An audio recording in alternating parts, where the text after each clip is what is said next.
Untuk episode selanjutnya, mimpi buruk dari seorang Sandra kini telah berubah menjadi kenyataan.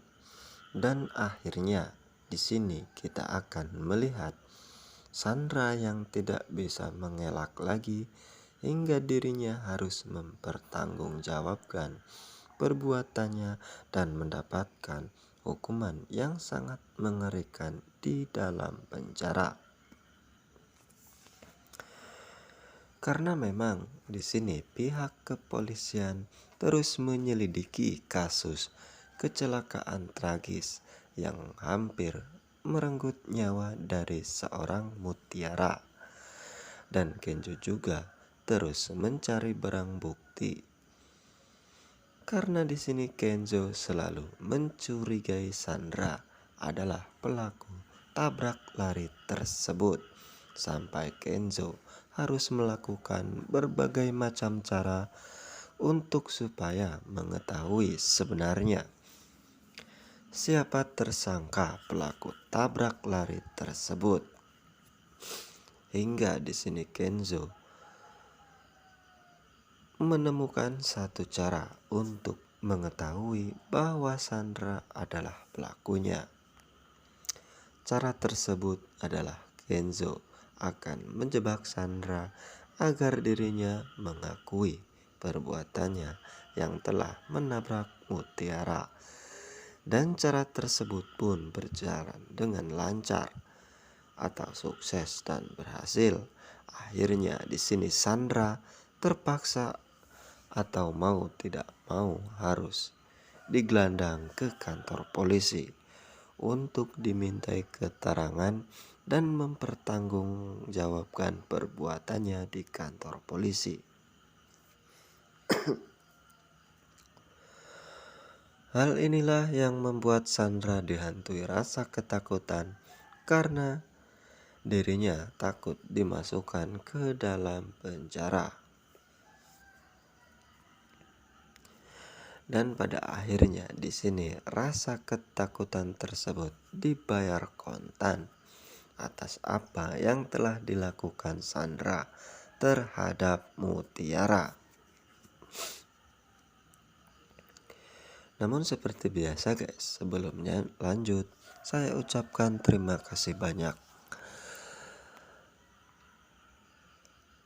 yang sudah bergabung di channel ini atau yang sudah mensupport channel ini dengan cara tekan like, share, komen, dan subscribe.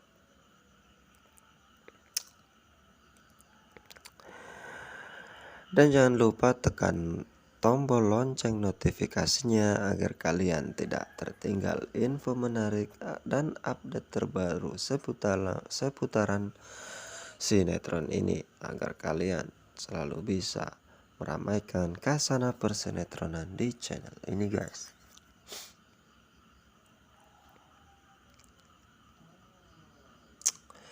Dan untuk saat ini Mutiara masih dalam perawatan khusus.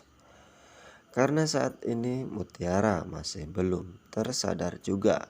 Hal ini membuat Rianti begitu histeris melihat kondisi Mutiara yang masih terbujur atau berbaring di rumah sakit dan masih menggunakan peralatan medis. Bahkan di sini Rianti sangat bersedih, menangis di balik kaca dan mengatakan bahwa Mutiara harus sembuh dan merasakan hatinya hancur melihat kondisi Mutiara saat ini. Karena memang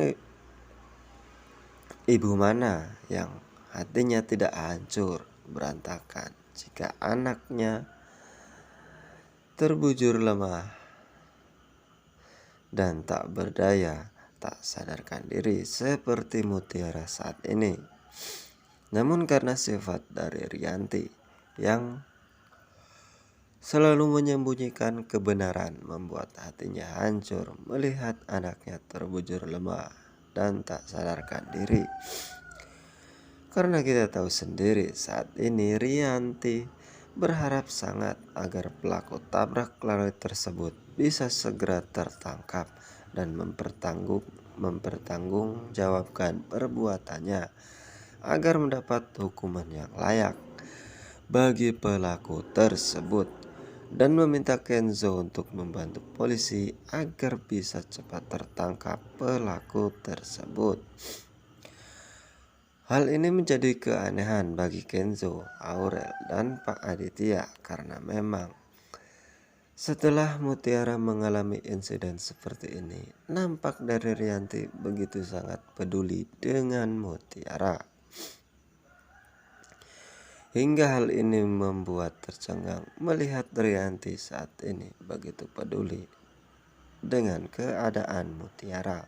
Karena memang Kenzo, Aurel, dan juga Pak Aditya belum mengetahui jika Mutiara adalah anak kandungnya.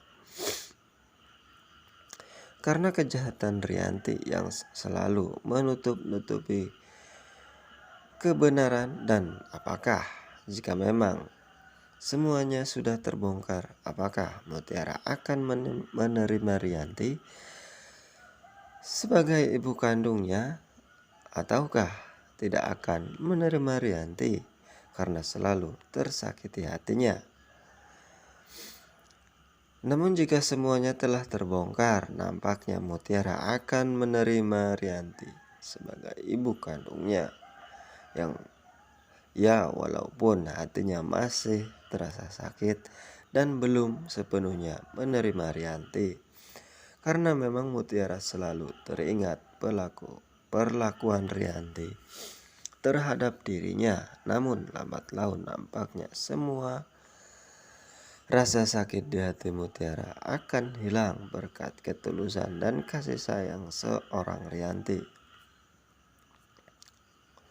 Oke guys, terima kasih video dan alur cerita ini dari saya. Semoga kalian terhibur dan tidak penasaran lagi.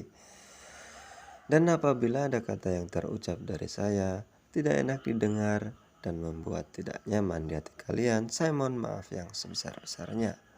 Dan saya doakan semoga kalian selalu diberikan kelancaran dan kemudahan suatu apapun, agar kalian mendapatkan rezeki yang barokah. Dan jangan lupa juga kita doakan kepada para pemain dan kru yang bertugas agar selalu sehat dan selalu memberikan adegan-adegan yang begitu greget untuk kita saksikan agar sinetron ini tetap meluncur dan bertengger di rating yang teratas. Cukup sekian dan terima kasih. Saya pamit undur diri dan sampai bertemu kembali.